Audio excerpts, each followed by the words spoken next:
lo que es la ingeniería. Entonces, ¿qué quiere decir ser ingeniero? Pues básicamente es tener la capacidad de diseñar.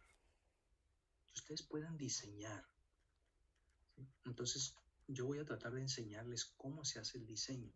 En fenómenos de transporte les debieron haber enseñado cómo diseñar. ¿Quién de ustedes ya pasó fenómenos 1? ¿Sí? ¿Te estás tapando el sol, Paulina, o es que sí? ¿Sí? Ok. ¿Y la 2? ¿O están en eso? La estamos cursando. La están cursando, ok. Perfecto. ¿Quién es su maestro? El maestro Duque. Ok. Es importante que ustedes sepan qué hacer con lo que él les está enseñando. Eso es muy importante. Te enseñó esto, ¿para qué sirve y cómo se usa? O sea, además de la teoría, ¿qué hago con esto que estoy aprendiendo? Bien, cuando estamos en la clase de operaciones unitarias 1, vamos a encontrar que varias de las operaciones unitarias, a ver, antes de seguir con operaciones unitarias, ¿sí saben qué es una operación unitaria? Yo estoy dando por hecho que ya les dijeron.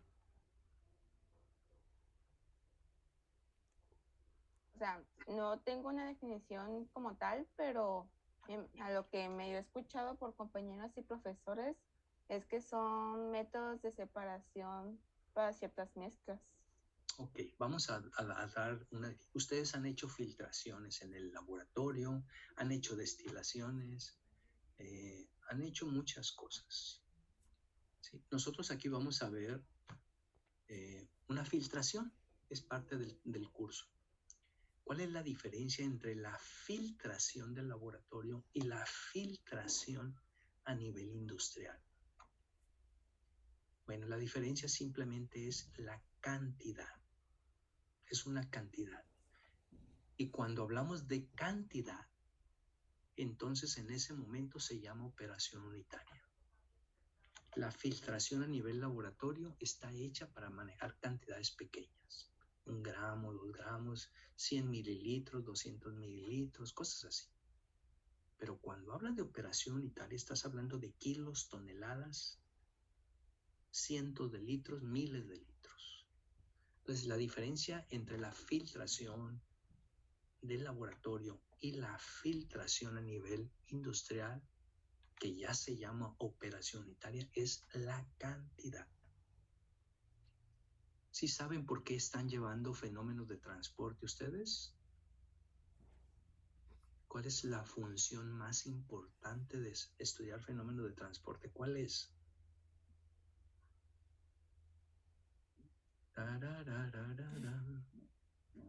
¿Cómo que no saben?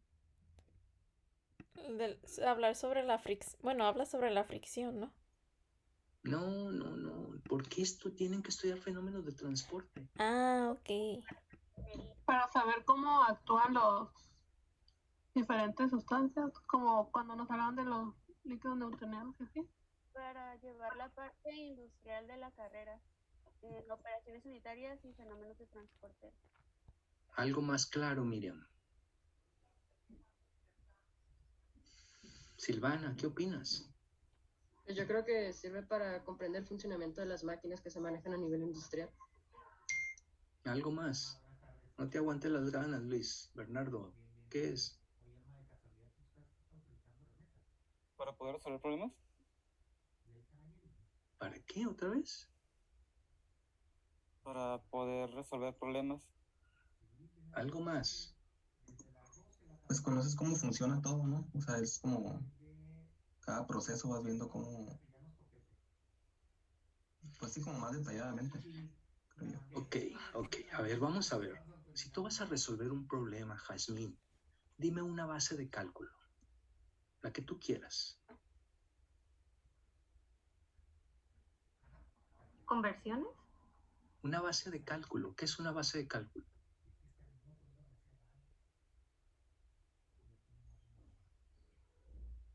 ¡Qué barbaridad! ¿Un número ya estipulado? A ver, Luis Alejandro. Sincero, profe, me agarra en curva porque en base de cálculo creo que nunca lo hemos manejado como tal ese término en fenómenos de transporte. O en Entonces cualquier no otra sabría decir. materia. En cualquier otra materia nunca nos ha dado base de cálculo. Son las dimensiones, ¿no? O sea, pero creo que nunca hemos usado ese término para ese concepto, nunca lo hemos usado bien, ¿No? nunca lo hemos definido bien. ¡Qué barbaridad! No lo puedo creer. A ver, Rodrigo, ilústralos. Pues nosotros lo usamos en balance, profe, que Muy bien, muy bien. damos una unidad de flujo másico, que era 100 kilogramos por hora. ¿Sería como la composición o algo así? No, por favor, lo que dijo acá Rodrigo fue lo más sensato de todos, pero le falta un cachito, pero ya está más o menos centrado. ¡Qué barbaridad con ustedes! A ver, vamos a ir, cuando veamos algún tema y esté yo hablando, con toda confianza, dígame el maestro, no sabemos de qué está hablando. Y lo vemos, ¿sí? Lo vemos. A ver, ¿por qué hablé de base de cálculo? Bueno, pues primero, la base de cálculo es aquella cantidad que arbitrariamente yo establezco para poder resolver un problema. Y que quede claro, arbitrariamente. Puede estar en función de un reactivo o de algo que entra o de un producto o algo que sale. A ver, por ejemplo, vamos a hacer hidróxido de sodio, una solución de hidróxido de sodio al 1 molar. Si yo te digo, a ver, Lorena, hay que hacer una solución de hidróxido de sodio 1 molar. ¿Cuál es tu primera pregunta?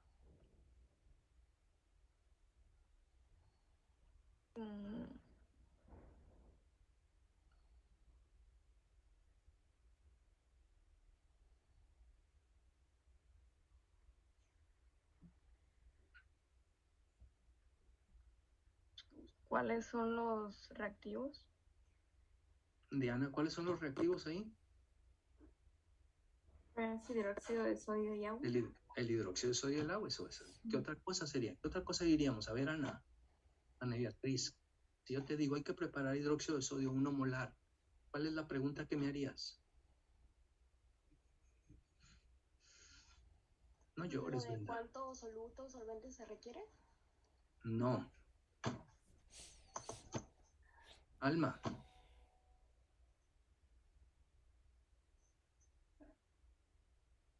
Pues estaba pensando más en la cantidad, como dice, qué gramos de hidróxido de sodio quieren específicamente, o viceversa, en qué cantidad de agua se va a disolver. Alma, ¿todavía vendes burritos? Sí. Sí, ok. Si yo llego y te digo, Alma, quiero unos burritos de chicharrón, ¿qué pregunta me vas a hacer?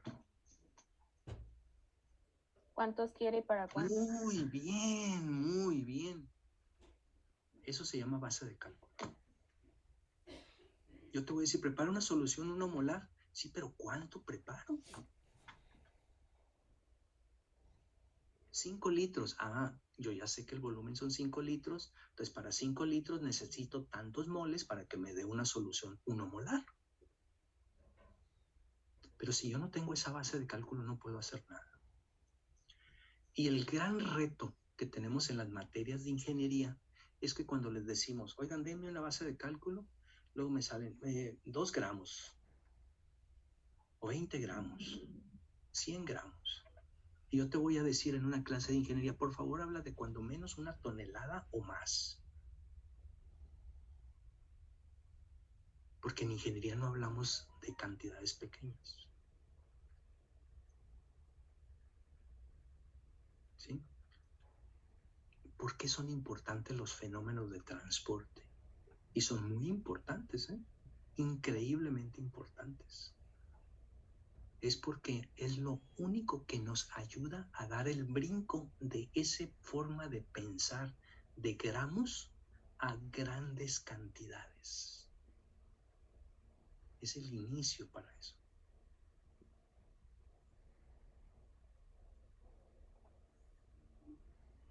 les voy a platicar una historia para tratar de ejemplificar. No me acuerdo si se las platiqué en ingeniería económica, pero sí. Les hablamos de la vacuna, de la penicilina que inventó Fleming. No recuerdo si hablamos de eso, ¿sí? Bueno, se los voy a platicar nada más para ver si eso, para poder explicar. Permítanme un momentito, por favor, ¿sí?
Una disculpa.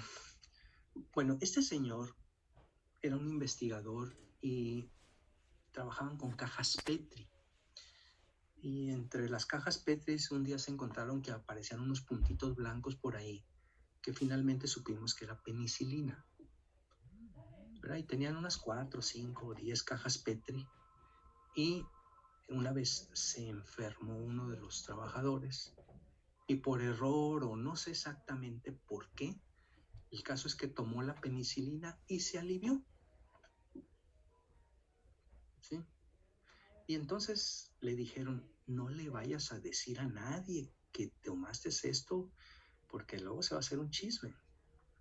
¿Y qué creen que pasó cuando salió del laboratorio? Pues todo el mundo se empezó a enterar, ¿verdad? De que había tomado ahí unas cositas blancas y estaba como nuevo otra vez. Y al otro día estaban 4 personas tocando la puerta diciendo, oiga, yo también estoy enfermo, ¿no tendrán por ahí de esos polvos blancos que le dieron a este señor? Y dijeron, sí, pues todavía tenemos ahí, se los dieron, ¿verdad? Y al siguiente día, ¿qué creen que pasó? Pues estaban como 100 gentes tocando la puerta diciendo, oiga, pues quiero esto. Y entonces, ¿cuál era el problema? Que dijeron, oye, pues es que las cajas Petri que tenemos no son tan rápidas como para producir suficiente material para todos. ¿Sí? ¿Qué hacemos? Estoy dando por hecho que todos ustedes ya han trabajado con cajas Petri. ¿Sí es así o no? ¿No? ¿Hay alguien que no sepa de lo que estoy hablando? O sea, sí sabemos que es una caja Petri, pero no hemos trabajado con ellas porque micro la tomamos apenas el semestre pasado. Ok, bien. Pues una caja Petri es una cosita así, 5 centímetros tal vez de diámetro, para hacer cositas, poquito, ¿sí? Entonces, este señor Fleming pues estaba muy emocionado y llenó el laboratorio de cajas Petri que no podían ni caminar al rato por ahí. Y dijeron, pues la verdad es que con esto no podemos hacer nada. Tenemos que pensar en producir grandes cantidades. Y entonces, para producir grandes cantidades, ¿qué sucede? Bueno, pues sucede que si yo voy a trabajar una caja Petri, agarro un agitador de esos de vidrio y le muevo y lo acomodo con una espátula. Es muy fácil. Pero si yo quiero producir mucha penicilina, pues necesito un recipiente que tenga 1000, 2000, 5000, 10000, 20000 litros. Y no puedo agarrar una varillita de esas de vidrio para estarle moviendo. Tengo que tener una bomba, tengo que tener un motor, tengo que meter muchas cosas. Cuando estoy en el laboratorio y ahí preparo una solución de hidróxido de sodio, pues se calienta el vaso, ¿verdad? Y lo meto ahí al chorro de agua del laboratorio y se enfría. Pero son 100 mililitros, medio litro. Pero un recipiente que tiene 10,000 litros, ¿lo puedo andar cargando así para meterlo al chorro del agua? Entonces, cuando son grandes cantidades, los fenómenos que se dan son en grandes cantidades. Y en ese momento tenemos que usar ingeniería. Sin ingeniería no podemos hacer grandes cantidades. ¿Me expliqué? Entonces, fenómeno de transporte es lo que te va preparando para que tu mente ya no piense en 100 miligramos, en 1 gramo, 2 kilos, sino para que pienses qué vas a hacer con grandes cantidades. ¿Sí? Eso es ingeniería. Lo extra que le tenemos que poner a la caja Petri para que no produzca 1 miligramo, sino para que esa caja Petri se convierta en un recipiente. Imagínate una pipa, una mina de esas como las que traen los que andan repartiendo gas, esas donde no podemos ir con una botellita ahí, ¿verdad? Sino que llevamos grandes cantidades. ¿Cómo le hacemos?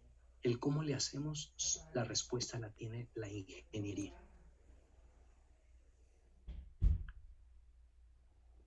Supongo que todos ustedes están conscientes del gravísimo problema que tenemos con la pandemia.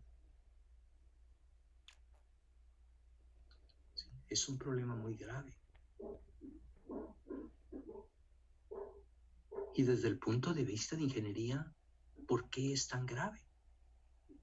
¿Por qué es tan grave? A ver, ustedes díganme, pensando como ingeniero.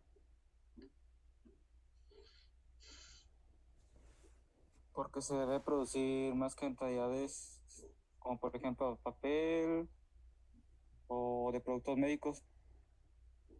Perfecto.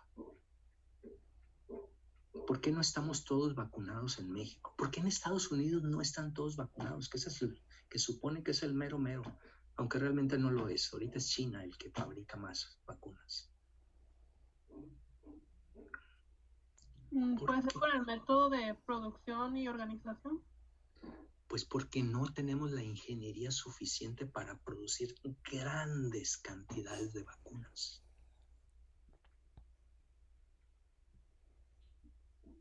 La caja Petri grande para producir vacunas son como 2,000 litros.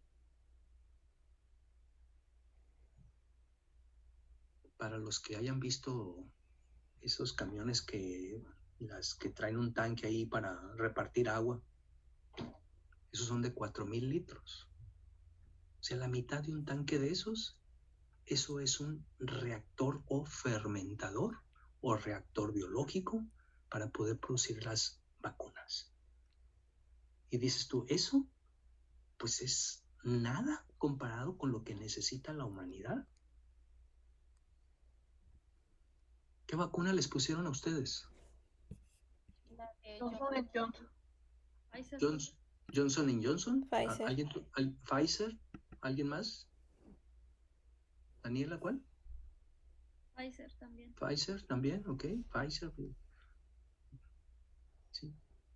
A mí me pusieron una vacuna china, por eso es que cada vez traigo los ojos un poco más cerrados, pero no pasa de ahí. ¿Qué sucede? Pues que no tenemos capacidad para producir. Sabemos hacer las vacunas, pero no tenemos la capacidad para hacerlo. Porque se vino una avalancha de gente con necesidad de vacunas. Y esa avalancha técnicamente se vino un fenómeno de transporte de tanta gente que necesita la vacuna, porque estoy hablando ya de grandes cantidades, que no la podemos suministrar. Y México, nuestro honorable presidente y todos los demás le echaron mucho coco, de veras que hicieron una genialidad. Estados Unidos dijo, no hay vacunas para ustedes. A ver cómo le hacen. ¿Y qué hizo nuestro presidente? Pues le dijo a los chinos, le dijo a quien pudo, oye, mándame vacunas. No puedo estar aquí sentado esperando a ver a qué horas llegan. Y cuando ya empezaron a llegar las vacunas chinas, entonces sí, nuestros vecinos dijeron, ¿sabes qué? Estoy en buena onda, yo también te voy a empezar a mandar. Pero antes no nos mandaron ni una sola vacuna. Y hay países a los que no les mandan nada. No hay capacidad. Miren, todo esto no estoy hablando aquí ni defendiendo a uno a otro. Lo único que quiero es decirles cómo un fenómeno de transporte llegue a ser tan grande que sin ingeniería, aunque sepamos hacer las cosas, no las vamos a poder hacer en las cantidades suficientes para poder resolver un problema. Por eso son importantes los fenómenos de transporte y las operaciones unitarias. Bueno, todo este rollote salió porque yo les pregunté que si sabían que era una operación unitaria. Espero que haya quedado claro. ¿Sí? Bien. Y voy regresando. La idea es que ustedes puedan diseñar, pero no siempre podemos diseñar. Yo quisiera poder diseñar, pero no lo puedo hacer siempre. ¿Sí? A veces por incapacidad y a veces porque no tenemos los recursos. Por ejemplo, yo necesito una blusa o una camisa, por ejemplo. Tengo dos opciones. ¿Cuáles son? ¿Cómo puedo cubrir esa necesidad? ¿Cuáles son las dos opciones? O tres, o las que haya. ¿Comprarla o hacerla? No escuché bien, ¿verdad? ¿Comprarla o hacerla? Vamos a hablar de dos, ¿no? Comprarla o hacerla, ¿no? ¿Sí? A lo mejor hay más complicadas, pero nomás nos vamos a quedar con esas dos. ¿Sí? ¿Y qué es más fácil, comprarla o hacerla? Comprarla. Comprarla, ¿verdad? Comprarla. Bueno, en ingeniería hacemos lo mismo. A veces podemos diseñar o hacerlo y a veces no nos queda otra más que comprarla. Y cuando hacemos eso le llamamos selección. Entonces nosotros vamos a ver en el curso cómo seleccionar o cómo diseñar algo. Y hablando de molinos y de tamices, bueno, más bien de molinos, que es el primer tema, la primera parte del primer tema, nosotros vamos a seleccionar molinos y vamos a ver cómo se hace aquí en la clase. Bien, vamos a empezar con este tema. Yo supongo que todos ustedes saben qué es un molino. ¿Alguien me puede decir qué es un molino?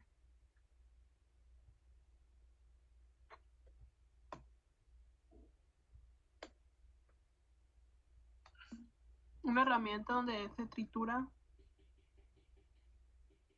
ciertas cosas. Ok, está bien. ¿Quién de ustedes ha hecho alguna vez alguna molienda?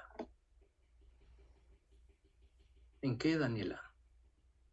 Pues el semestre pasado que llevé taller 2, tuve que moler granos de cacao. Perfecto. ¿Y te quedaron bien? Pues más o menos. ¿Sí? ¿Con qué los moliste? Con el molino del café. Bueno, es una buena opción. No tan buena, pero ok. ¿Qué otra cosa? ¿Quién más ha hecho moliendas? Diana, ¿alguna vez has hecho alguna molienda?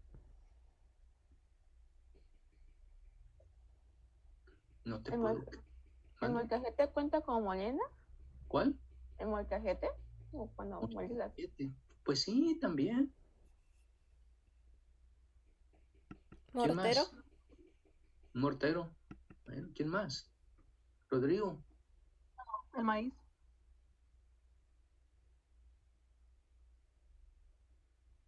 También el mortero, profe. Qué barbaridad con ustedes, no puedo creerles. Profe, hay unos como molinos cuando he visto que hacen tamales de elote, que meten todos los granos de elote en un pedazo de como molino y empiezan a girar con una, o sea, empiezan a girar y va saliendo todo lo que es, extraen los jugos y lo que es también ya molido el mismo elote. ¿Cómo se llama eso, Daniela? ¿Molino? Ajá. Pues es el molino que tú usaste para moler el cacao, el que estaba hablando Alma. ¿Cuál fue la última molienda que hiciste, Lorena? Pues, o sea, en mi casa, pues, cuando voy a hacer guacamole, cosas así, no he hecho más. En el laboratorio de pastillas, con el mortero. Bueno, una de las cosas que más me interesa de la clase es que te des cuenta que la ingeniería es lo que tú haces todos los días. Todos los días, aunque no quieras, haces ingeniería. Todos los días, aunque no quieras, haces ciencia.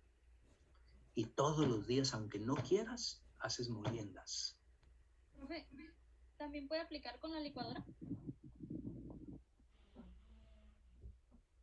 Pues pudiera ser, pudiera ser. Hay un molino muy práctico.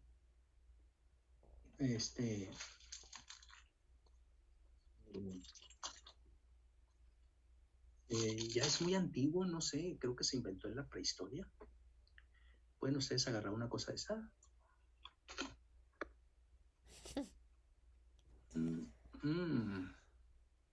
Está rico, ¿eh? ¿Qué estoy haciendo? Estoy haciendo una molienda. Todos los días tú haces moliendas. Hay diferentes tipos de moliendas. Quiero que te des cuenta que lo haces todos los días. Si se corta la clase, porque estoy usando Zoom, inmediatamente me vuelvo a conectar, ¿eh? ¿Sí? Quiero que te des cuenta de eso. ¿De qué otra manera has hecho moliendas tú? Olvídate que el mortero y que toda esa cosa que has hecho no, en tu vida diaria, ¿cuál otra molienda has hecho? Ya se me ocurrió otro, con el de la pimienta. El de la pimienta, muy bien, excelente. ¿Cuál otro?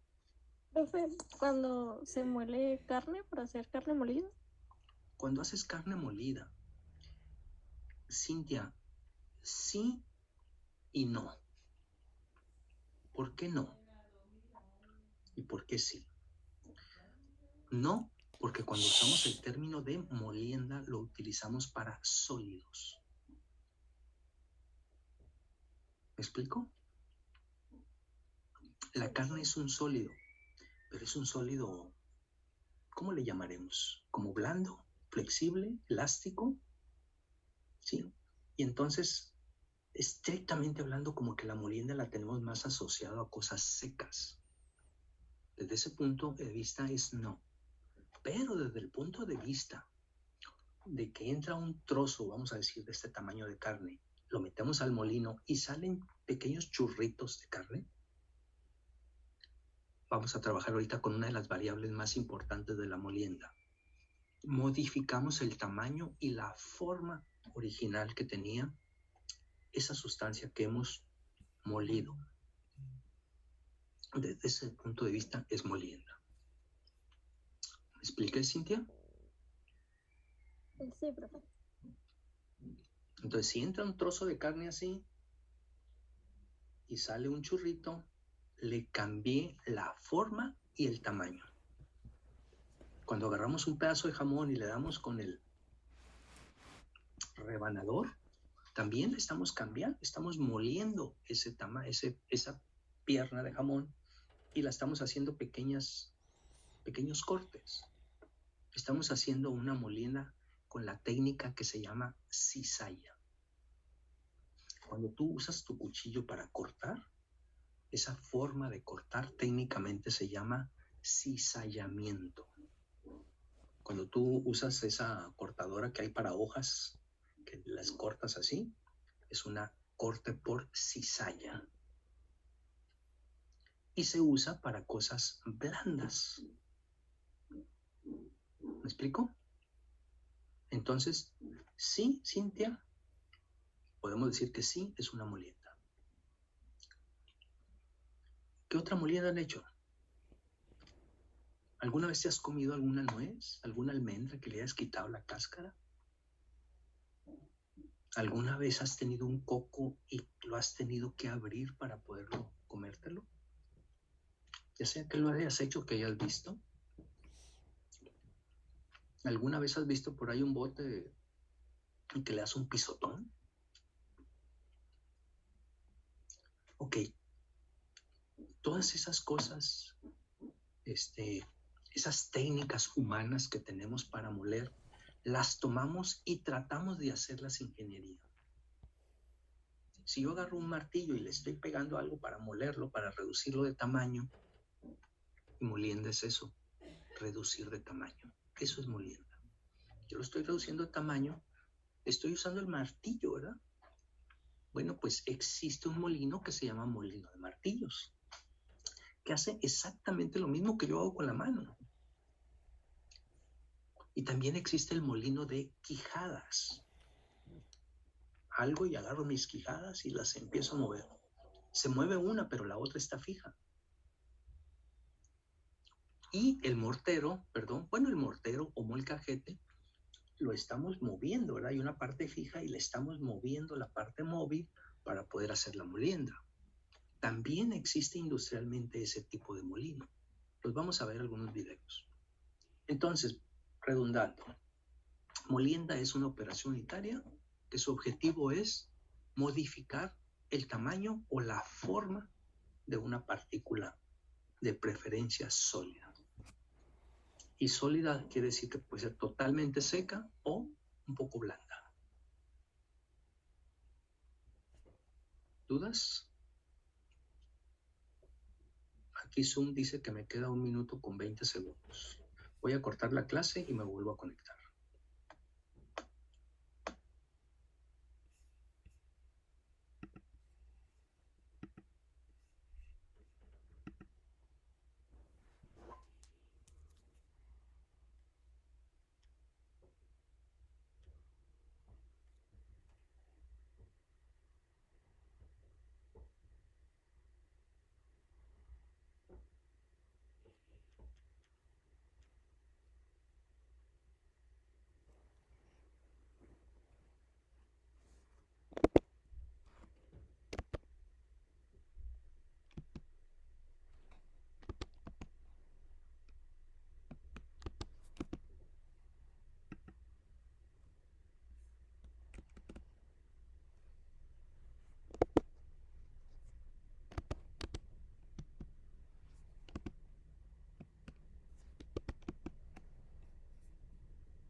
Ingeniería para ver este tema, y es este que les voy a mostrar ahorita. Sí, le pedí al autor del libro que estuviera el día de hoy en la clase, y es este que está aquí.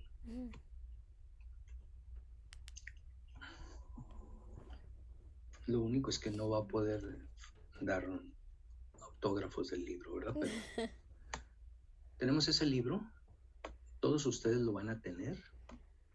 Ya le mandé a través de Diana los primeros 2 temas, uno es molienda y el otro es tamizado, para que ahí lo vayan viendo. Hay un archivo Word que ahorita lo voy a abrir para que lo podamos revisar y podamos darnos una idea de lo que es esto. Permítanme un momentito, por favor. Tenemos esto es lo que es el libro, este es el índice, me voy a ir a reducción de tamaño. Si no se ve algo me dicen por favor, entramos a reducción de tamaño y hay un archivo, un Word que es este, y ese archivo ustedes ya lo deben de tener. Entonces viene aquí lo que es reducción de tamaño y viene toda la teoría necesaria para que ustedes puedan entender el tema. Estoy dando por hecho que se ve el archivo Word, si no se ve por favor díganme. Aún no. No se ve. ¿No se ve? No. Entonces vamos a corregir ese error que traigo aquí. Ahí se debe de ver. Bien, entonces aquí viene lo que se entiende por reducción de tamaño. Luego viene la importancia del reducir tamaño. A ver, algo fácil. ¿Por qué tienes que masticar lo que tienes que comer? Para obtener los nutrientes. Está muy bien desde un punto de vista de bioquímica, pero desde un punto de vista de ingeniería, ¿cuál sería la razón?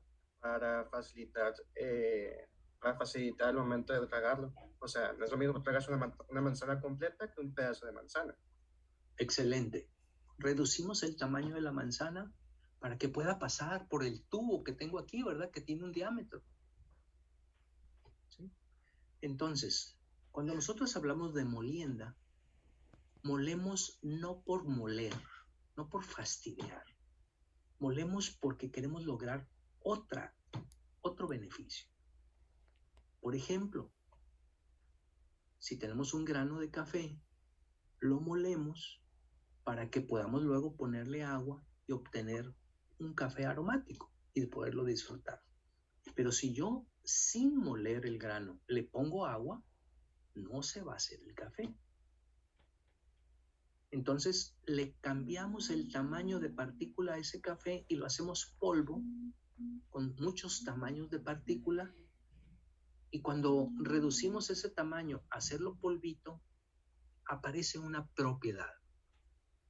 Lo voy a volver a decir, aparece una propiedad. No pierdan de vista las propiedades, porque es la clave para poder resolver problemas.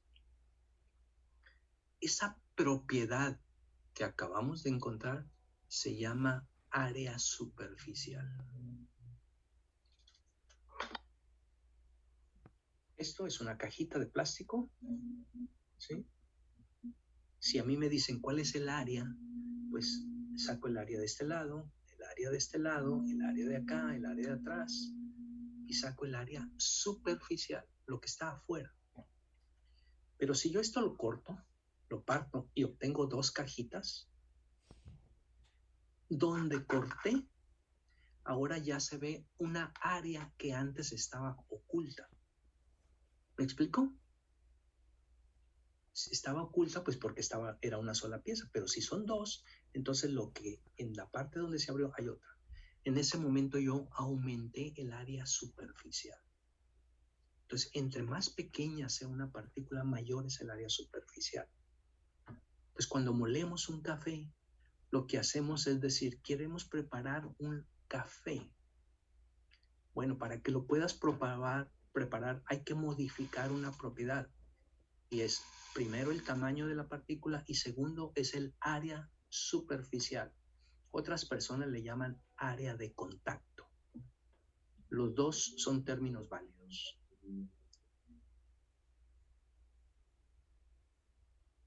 Lo mismo sucede con la sal en grano.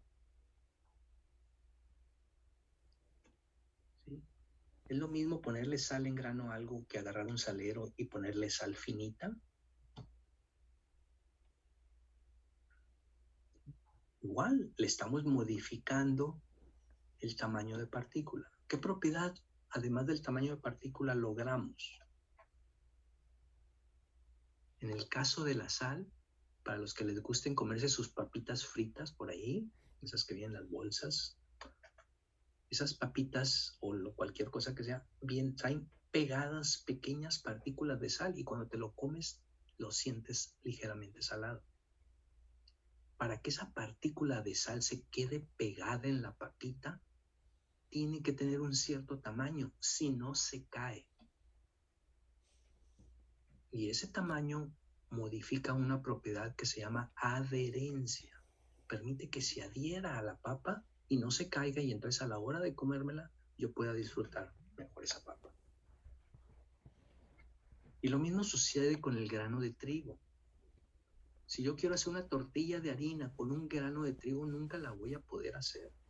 Necesito moler el grano de trigo, aumentar su área superficial, su área de contacto, para que gracias a esa área de contacto el agua que se le pone a esa harina se pueda convertir en masa. Si no, no se puede convertir. Insisto, no nos molemos por moler.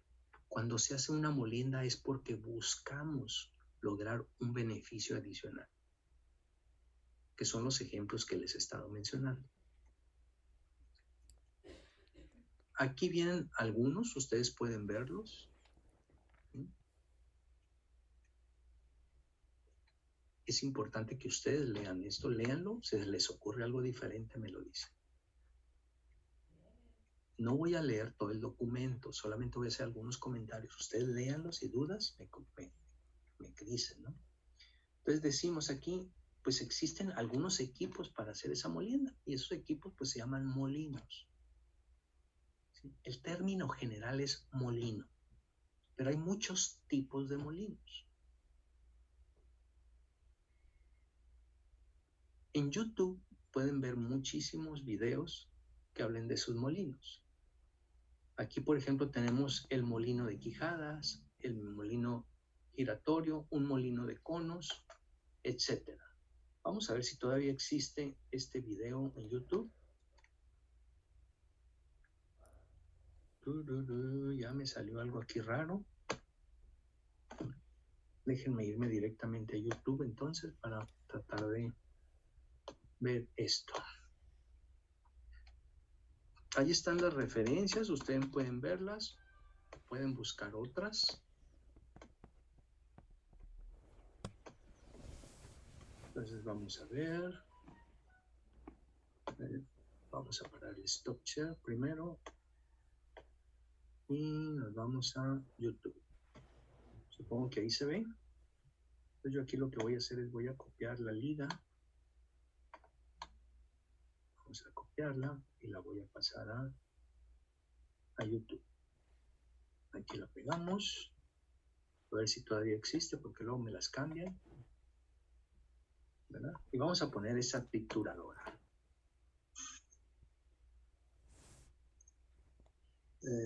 ¿Se escucha el sonido?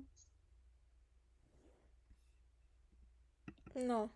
No se escucha. Ok, vamos a detenerla y la voy a volver a poner porque tal vez no la puse correctamente. Vamos a ponerle aquí que se escuche el sonido y que se optimice el videoclip y tendríamos eso.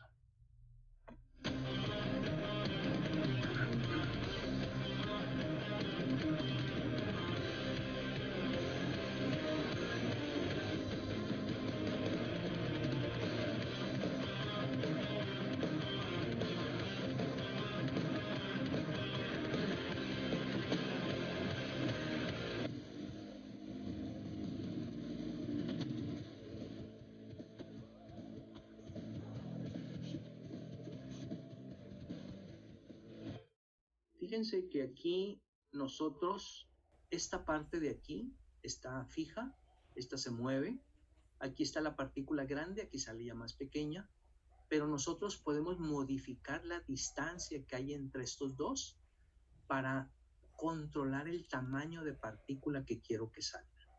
¿Sí? Pues este es un molino de quijadas.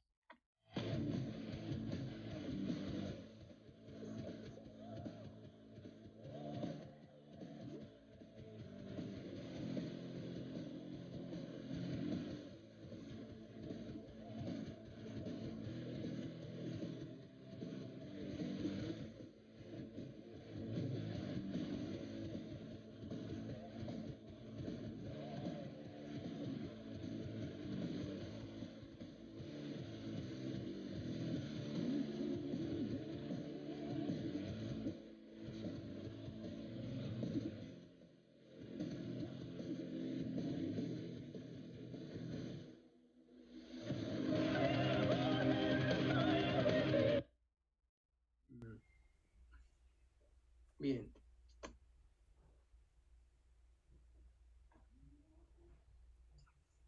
¿Por qué nosotros vamos a seleccionar y no vamos a diseñar un molino? Pues porque el molino es pura ingeniería mecánica. Esos fierros que trae, tornillos, barras. Quien lo diseña es un ingeniero mecánico. Nosotros lo único que hacemos es trabajar coordinado con un ingeniero mecánico y decirle, quiero que suceda esto. Y entonces, en base a esa información, trabajamos en conjunto y lo resolvemos una situación. Pero estrictamente hablando, el que diseña es un ingeniero mecánico. El ingeniero bioquímico o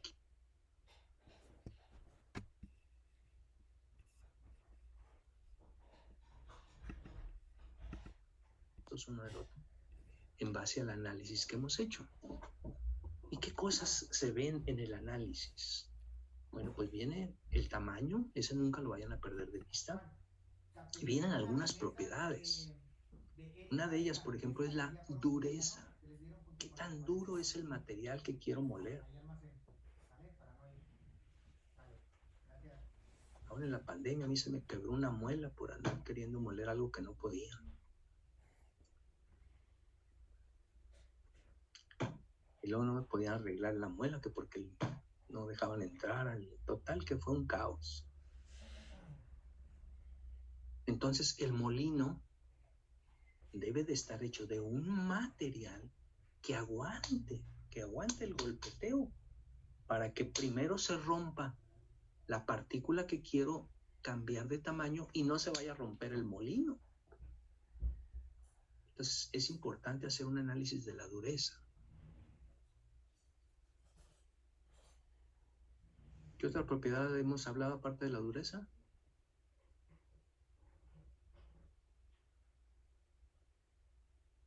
No, pues ya es hora ya. Mencionó la adherencia, ¿no? La adherencia, ok. ¿Cuál otra?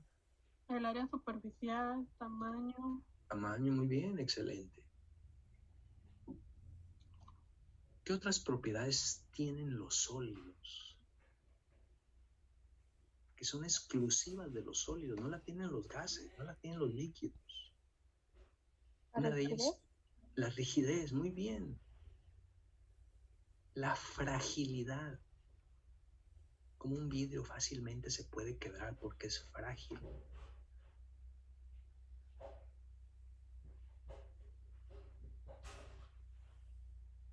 Un alambre, nosotros tenemos un alambre de cobre y ese cobre se puede hacer alambre porque es maleable, porque es dúctil. Son propiedades exclusivamente de los sólidos. La maleabilidad no existe ni en los gases ni en los líquidos.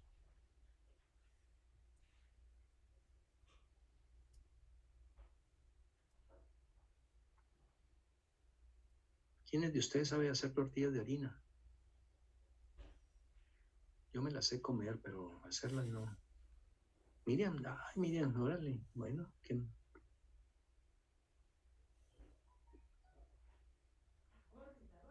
propiedad es la que estamos utilizando cuando se extiende la tortilla de harina? ¿Ande? La elasticidad. La elasticidad. ¿Y cómo controlamos la elasticidad?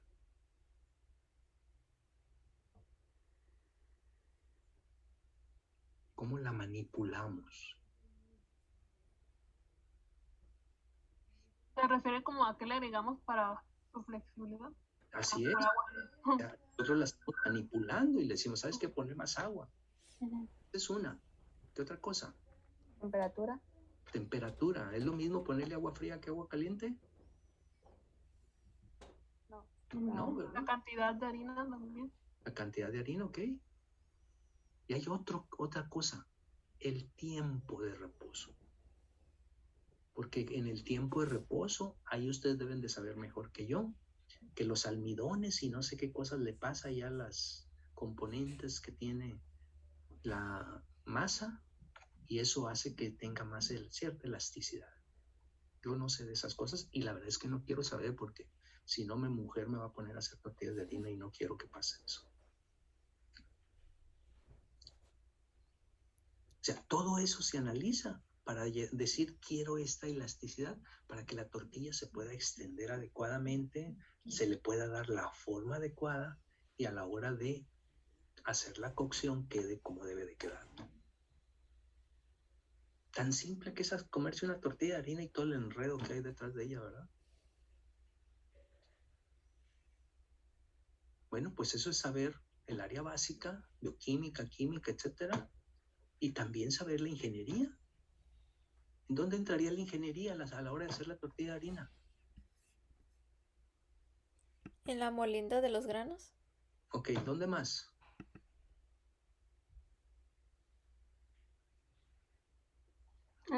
Sería como la fuerza de amasado. ¿Dónde más? ¿Mezcla de ingredientes? ¿Dónde más? Temperatura para cocinar la tortilla. Muy bien. El comal, ¿de qué tamaño tiene que ser el comal? De acuerdo a la producción que necesito. ¿Qué cantidad de calor tengo que suministrarle y cómo debe ser la transferencia de calor a través de ese comal para que no se queme o para que se pueda cocinar a la velocidad que a mí me interesa? Entonces, cosas del diario, ustedes los pueden analizar para que vayan profundizando en ese conocimiento y vayan haciéndose sensibles a cómo analizarlo. ¿Dudas, preguntas hasta ahorita? Pregunta para todos. ¿Quiénes leen inglés? La vez pasada pregunté. Silvana, Lorena, Guzmán, Karen, Daniela, ¿los demás? Además de español, ¿qué otra cosa leen? ¿Algún otro idioma? Les puedo dar bibliografía en cualquier otro idioma si quieren. ¿No? Bueno, pues vamos a utilizar un libro que les mandé, que el autor se apellida Wallace. Vamos a empezar a trabajar con algunas gráficas que vienen allí para que lo tengan a la mano la próxima clase. ¿Sí? Entonces tengan a la mano ese libro, ya les voy a decir en tal página y lo empezamos a revisar. Y quien quiera leer, pues busca el capítulo de reducción de tamaño, así se llama el capítulo, reducción de tamaño, y ahí puede uno revisarlo, puede uno verlo. Yo no sé ustedes, pero yo ya tengo mucha hambre. ¿Cómo andan ustedes? No sé por qué me pusieron esta hora. Vamos a dejar la... ¿Ande? Es la hora de la comida. Sí, yo no sé por qué pusieron esta hora. No tuvieron consideración de ustedes. Y de mí tampoco, ¿eh? Bueno, vamos a dejar la clase hasta aquí. Lean el archivo que les mandé en español, porque se supone que cuando ustedes llegan a la clase es porque ya leyeron ese archivo. No de que yo me ponga a enseñárselos y a leerlo aquí con ustedes, ¿no? Ustedes que lleguemos a la siguiente clase y me digan, a ver, maestro, usted en tal página puso esto y esto y esto, explícalo, yo creo que es esto y lo otro, y que podamos discutir. Eso es lo bonito de una clase. De otra manera los voy a enfadar aquí con tantas cosas. Léanlo y lo analizamos. Traigan problemas de la clase nada más, por favor, no agreguen los otros. Traigan problemas y los revisamos aquí. ¿Sale? Buen provecho para todos. Y si Dios no dispone de otra cosa, nos vemos el próximo viernes. El viernes tal vez hablemos un poco sobre las prácticas. ¿Sale? Nos vemos, que estén bien. Hasta luego, maestro. Bueno, Gracias. Hasta luego.